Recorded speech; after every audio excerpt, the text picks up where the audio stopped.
As much as there have been huge tech wins in the MTB world over the last 35 years, there have been some serious flops too. You have to learn from your mistakes, as the saying goes after all. From flappy paddle brake levers to basically useless suspension systems, here's our top 5 what on earth were they thinking MTB flops of all time.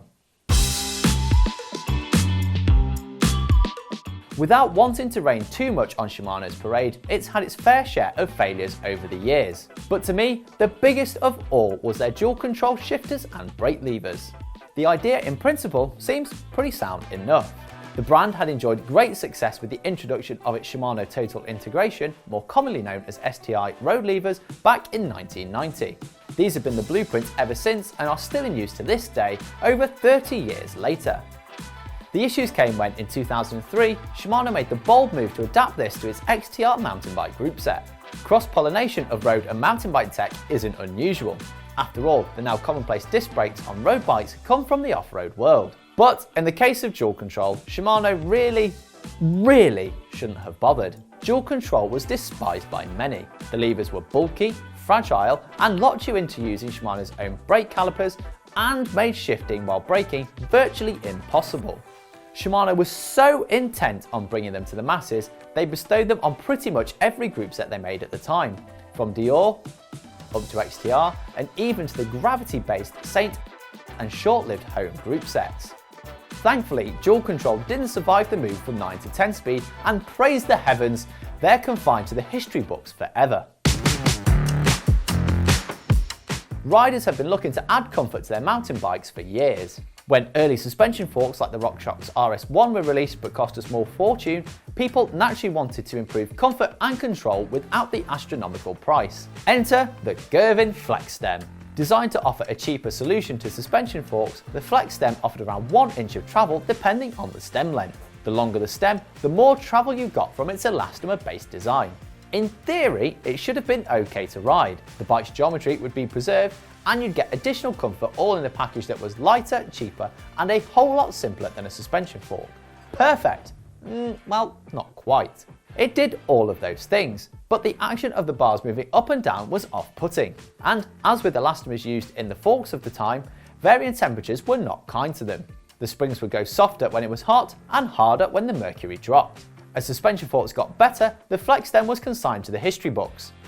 Or was it? While admittedly mainly aimed at the gravel crowd, Redshift, Connect and Cane Creek all offer modern versions of suspension stems. What do you think? Are suspension stems worthy of a comeback? Let me know down in the comments.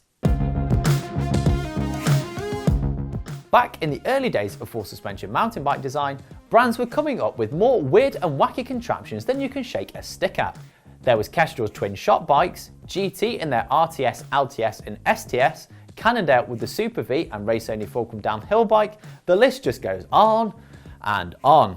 Then there were bikes that shared the same design that promised the world. Bikes like the Trek Y-Frame, Klein Mantra, Ibis Bow TI and many more. Oh yes, I'm talking about the joy that is the URT or Unified Rear Triangle suspension design. Originally patented by John Castellano, the URT design moved the bottom bracket from the front triangle to the rear triangle of the bike.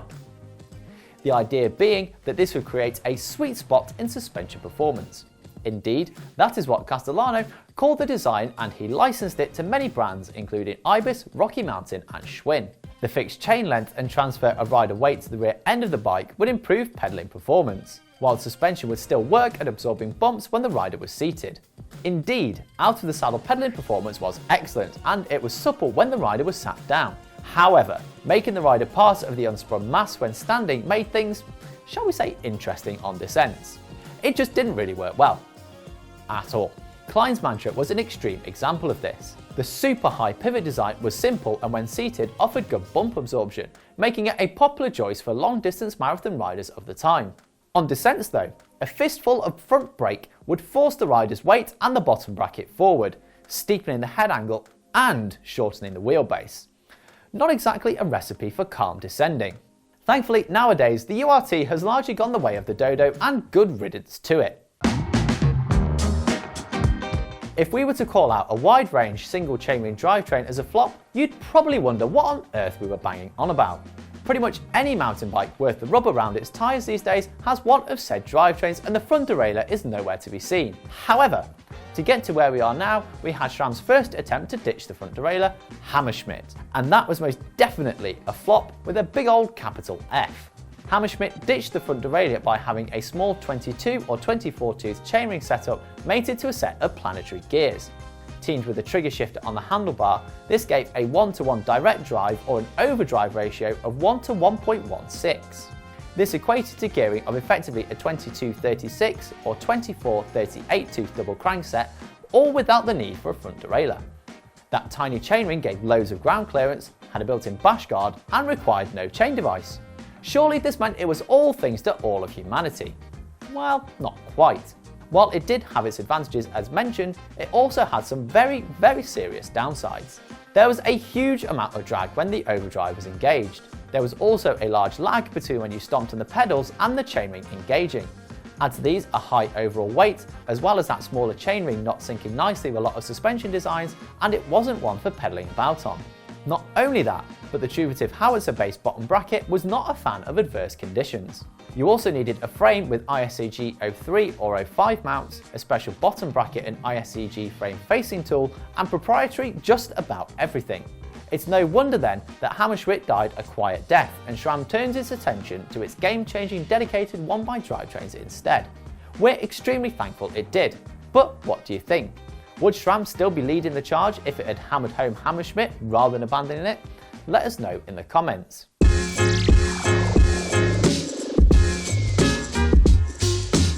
Last but by no means least, we have perhaps the most head-turning mountain bike flop of all time, Linkage Suspension Forks. Linkage Forks have been around in the mountain bike world since the early 1990s, with AMP Research and those crazy bods at Profex and Girvin producing them as far back as 1991. Perhaps more famously known is White's PRS T1, perhaps one of the ugliest bikes of all time. Even today though, some brands are still trying to crack the linkage fork code. Most notably, now defunct brand Trust had the Message and Shout Trail and Enduro linkage forks, and there are plenty of others too.